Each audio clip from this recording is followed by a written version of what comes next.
Ashamaar kafuune kabajamtootaa fi jaallatamtoota ordoftoota maatii Muhaa Niwsii akkam jirtan nagaan keenya kan jaalalaa onneerraa madde bakkuma jirtanitti isin haa ga'u. Ordoftootaa fi kabajamtoota jaallatamtoota maatii Muhaa Niwsii namoonni YouTube chaanaalii keenya Muhaa Niwsii faarawaa taatan Muhaa Niwsii subscribe gochuudhaan maatii nuuf taasisaniin jecha erga subscribe gootanii viidiyoowwan keenyaa fi qophiiwwan garagaraa akka isin bira qaqqabanitti yeroodhaan ammoo mallattoo bilbilaa cuqusuudhaan banachuus indagatinaa isiniin jennaa. Qophii keenya ammaaf qabanne isinitti himuudhaan hamma dhuma sagantaatti isin waliin kan turu ana Muhaa Oromooti. Hamma dhuma sagantaatti nu waliin turaan afeerraa keenya gamanumaan viidiyoo keenya like share gochuus indagatinaadha.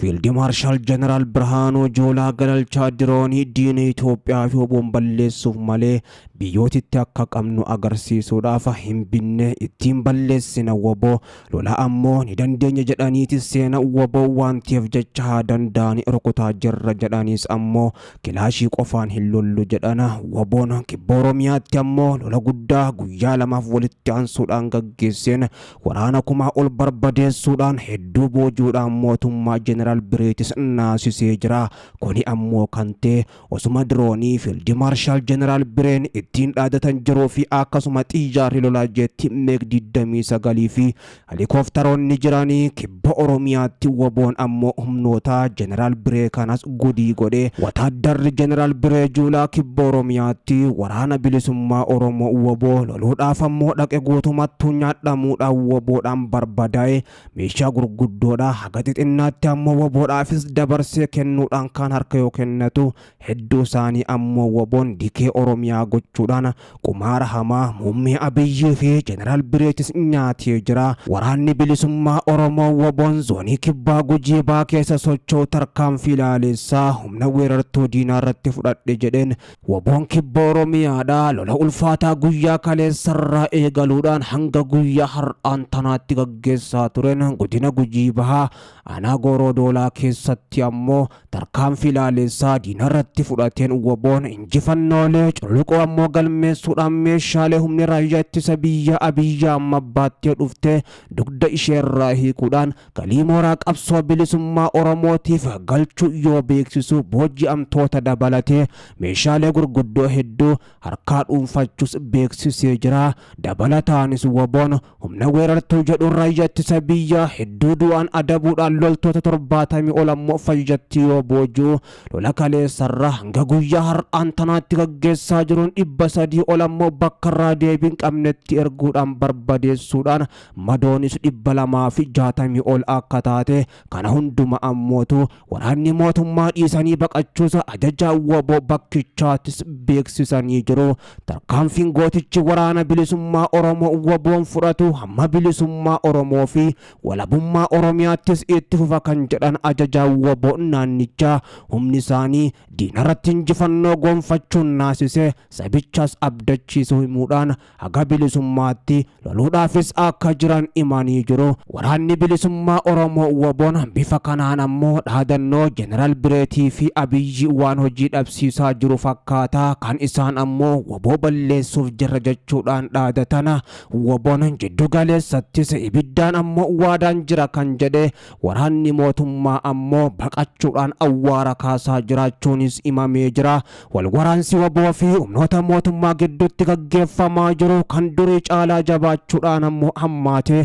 guutuu biyyattii keessatti itti fufee jira. Lixa Oromiyaattis ammoo humnoonni mootummaadha yeroo mariin Tanzaaniyaatti gaggeeffamaa ture woboo balleessuudhaaf ammoo lixa Oromiyaatti geeffamaa turan achi buuteen isaaniitis hin baramne. Waraanni bilisummaa Oromoo woboon yeroo mootummaan lafoo fi qilleensaa woboo rukutaatiin jira harkaan kannachiisa jechuudhaan ammoo dhaadachaa jirutti injifannoo gurguddoo gonfachaa jiraachuu kan beeksise. Jiddu galeessa Oromiyaattis ammoo tarkaanfii jajjabduu fudhachuudhaan woboon dubbii Field Marshal Jeneraal Birhaanuu Juulaa yookaan ammoo Biree jechuudhaan kan beekaman woboo balleessuuf jirra lafoo fi qilleensaan itti duullee daaraa bubbeen fuute godhuuf jirra jechuun ammoo dhaadatan hojiin ala godhuudhaan tarkaanfii jajjabduu fudhachuu fudhachaa jiraniin hojiidhaan ammoo diina keenyattis injifannoo keenyaan sabatti ammoo mul'isaa jirra jechuudhaan fuulduratti adeemaa jiraachuu fi imala bilisummaa jalqabne hamma galmaan geenyutti duubatti deebiin hin jirus kan jedhe WBOn ammoo tarkaanfiiwwan jajjabduu fudhachaa jiruun injifannoo gonfachuudhaan diina isaa biyyatti makaa jiraachuus beeksisee jira.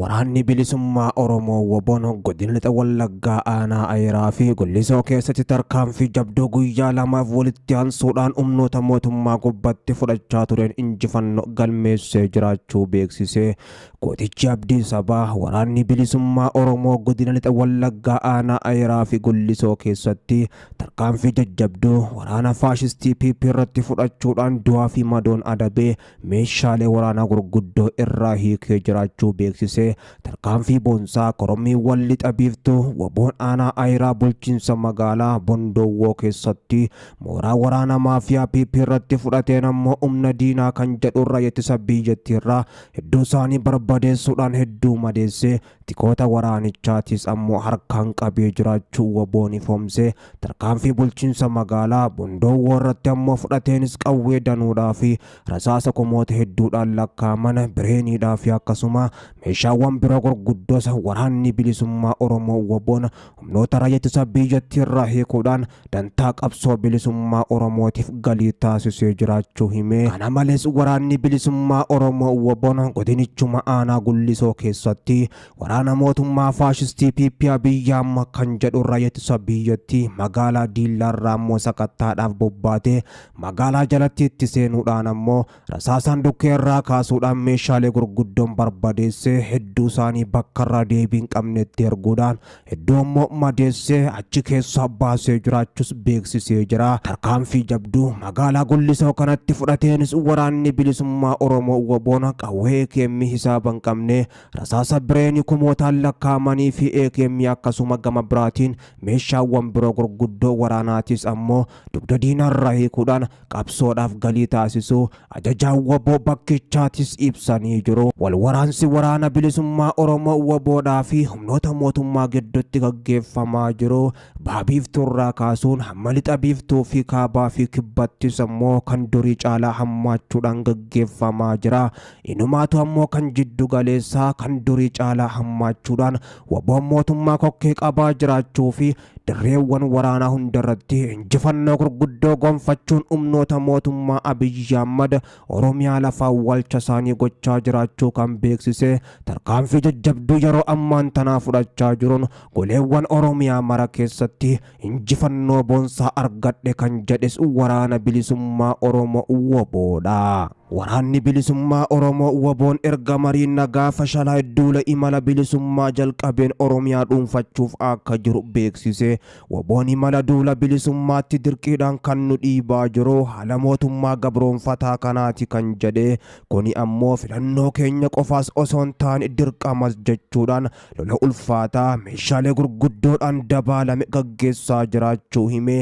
araara caalaa warra waraana filatee uleen teenya ammoo isaan rukutuuf jirti kan jedhan ajajaan waraana bilisummaa Oromoo zoonii jiddu galeessaa lola hamaa amma gaggeessaa jiraniin lafa tarsiimoo lolaa taatee hedduu dhuunfachuudhaan waraanni bilisummaa Oromoo WBOn bakka hedduutti kaambiilee waraanaa fi magaalota marsuudhaan ajaja haleelii qofaa eeggachaa jira jechuudhaan warra xurumbaa waraanaa afuufan pirezidaantii Shimallis Abdiisaa Fiild Maarshaal Jeneraal Birhaanuu Juulaa fi duree Itoophiyaa muummee Abiyyi Ahmadiif carraan isa dhumaa kennamee jira jechuudhaan akeekkachiisuun isaanii dhagahame. Lolli hamaan lafoodhaa fi qilleensarraan jettiiwwan waraanaa helikoophterootaan akkasumas dirooniidhaan Oromiyaa keessatti WBOdhaa fi mootummaa jidduutti gaggeeffamaa jira. Waraanni bilisummaa Oromoo zoonii kibba baha Oromiyaa birgeediin hambaa Aanoolee ammoo tarkaanfii ilaalessaa fudhanneen injifannoo argannee jirra kan jedhe WBOn zoonii kibba baha Oromiyaa lola jabaa aanootaa fi gandoota baadiyyaa hedduu keessatti gaggeessee waraana mootummaa Abiyyi Ahmad humna diinaati kan jedhuun akka baala mukaatti harcaasuun injifannoowwan gurguddoo gonfatee jiraachuus beeksisee jira.